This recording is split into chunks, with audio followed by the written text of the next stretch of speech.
Hebrew 10 अध्यायको 19 पद, 20 पद, 21 पद अनि 22 पद।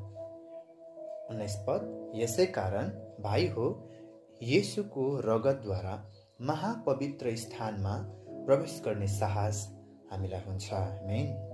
20 पद, हाम्रो निम्ति एउटा नयाँ र जीवित मार्ग उहाँले खोलिदिनु भयो, जसको कारण पर्दाद्वारा अर्थात् उहाँको शरीरद्वारा भएर हामी भित्र पस्न सक्छौँ। आमेन।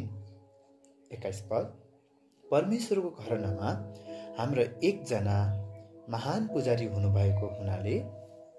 22 पद, हाम्रो हृदय खराब विवेकबाट छर्कियोद्वारा चोख्याएर र शुद्ध पानीले हाम्रो शरीरलाई धोएर साँचो हृदयले विश्वासको सम्पूर्ण भरोसामा हामी परमेश्वरको समीप जाउँ। आमेन।